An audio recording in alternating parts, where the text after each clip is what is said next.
Alright, kama ozi kushano ya director Van Crash nyingi do kubanga mnangi ntusako ebipya ebyaka bibingi nnyo enaku zina mawulire ga training abingi highlights nyingi nnyo his training naye ate twagala tumenye mwagasingo training ge tuba tukuweereza butereevu shano director Van Crash ne Logon TV tushikwasaganyiza wa mukama ozi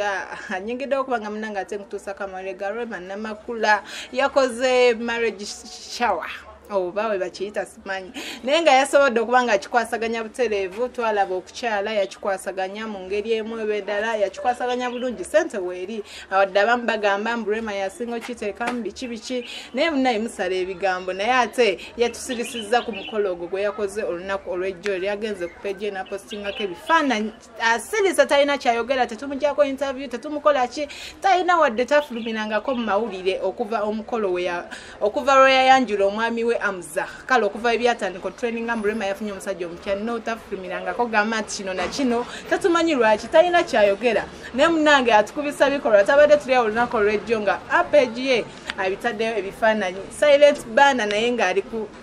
ali ku mulamwa nasobola okubanga munange ate akikwasaganya Rema na Makula watu yakoze marriage shower watu yachikwasaganyiriza olunaku lw'ejjo abadde mu kisate kya black nga omulabawo n'anyirira n'ateekako engatto n'ateekako buli kimu kwegamba nga atulumya bulumya Eddy Kenzo twongera kufa mutima naye nga tetulina kyakola kigambibwa nti omukolo gwa 14 ndowooza Thursday ejja agenda kubanga munange yakikwasaganya butereevu yasalawo n'agamba munaye kanve ku muyimbi ate ngende ku Dr. Sebunya Hamza yantegeera ebyomu kisenge nga tabitegeera Kenzo mbu byasinga omutwala kubanga Kenzo yavayo kemabega kawo n'agamba nti no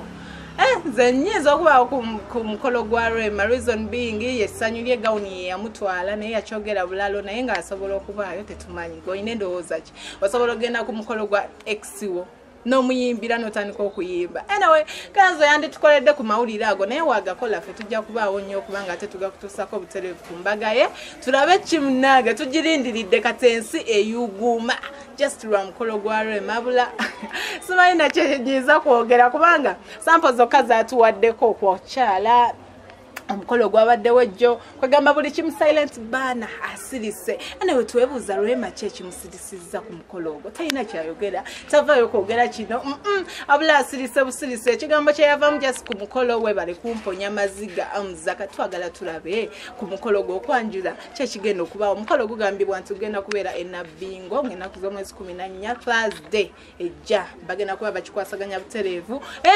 omwami agenda akyale kati gomunange omuwala ali eyo omusajja ali eyo ng'oddawo ogamba banaye sente weekuba egonza wadde Kenzo alina sente naye ate ne Hamza alina sente twakompeyalingako ku bintu biri omu byalina nga kigambibwa Kenzo asinga ate abamu bagamba Kenzo yasinga mu Uganda okubanga akikwasaganya ekyensimbi naye tomanya naye era ne Hamza alina ezimubeezaawo kubanga asinga tazirina teyandisobodde kukola mukolo ogwo ogwa Rema anawe Rema tuli basanyufu nnyo okubanga ekintu osobola okikwasaganya munaawe ogenda newantu awakuwa essanyu lwaki oba weesiba ku kintu ekikubenye omutima oli awo love tofuna biki si kyekyoka abantu mwesibye nnyo mbu yamulekawo emyaka 2 biki wasuwa kiri ebintu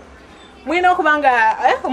mugendera ku kintu owuliriza sayidi ebbiri kino na kino Rema kyekyamujeyo Kenzo kiki kwegamba tuyingirira nnyo mu bulamu bw'abacelebrity obwo naye ate osooka n'owuliriza kiki oyinza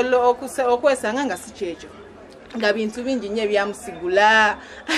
gwe bagambye obuyimba bonna bukyakuba wanaba Dr. Siri Munyembe buki kuva kwa wanaba Dr. tebereza emyaka egyo egiyiseewo Rema abadde akoona bukonyi Kenzo buyimba bwosi byamukisa biki nga mulowooza abukubira Kenzo kumbe wa naye nga munange yatuuka ku kyengedde akussa akasiriso ffe banyi abakazi tuli ba silent banner Rema yatuyigiriza omusajja wakunyiiza guma beerawo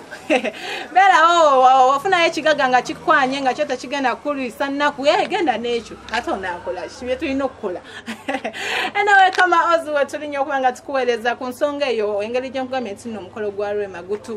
gutuyugumya guyugumya Uganda yonna tewelabya nti Logon TV bagenda kuba bagikutuusako butereevu live up live agenda kubanga akikwasaganya butereevu ku lunaku olwokuna ne director Van Crash beera nga ate mukiteteekanya bulungi anyway njagala kubanga nkutegeeza nti mulimuko abayimbi abavuddeyo awomu ku bo n'agamba teyayogedde ku nsonga ya Rema eyo naye yagambye nti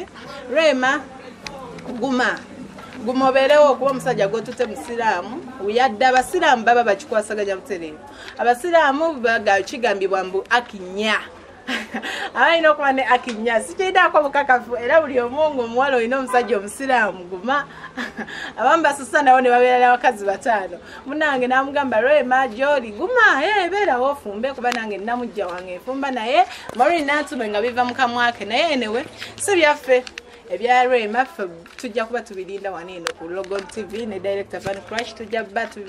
tubibatuusaako butereevu ku lunaku olwokuna ng'ennaku z'omwezi 14 ndowooza ennaku ziri 3 zokka zezibulayo Mukolo gituwuuba naye Rema asirise anyway yabagamba kimu mbalizo balumya ku mukolo go bagenda kola kapyakyo bagenda kugira mu nnyonyi kubanga okwanjula okumu abantu bagira mu manyonyi si bino mbu mmotoka wa atoba Hamza agenda kukola atya kuba banayinze ndi mu hype eyo sikitegeera na butegeezo Mukolo guyugumiza Uganda gwe kyewomanya era ngo yagala okukiraba butereevu Logon TV bango kikwasaganya tovako kama ozi weninyo kubanga ate nkueleza highlights ezo ezakabi amawuli aga training ku Director Van Crash channel bango kikwasaganya butereevu kama ozi big up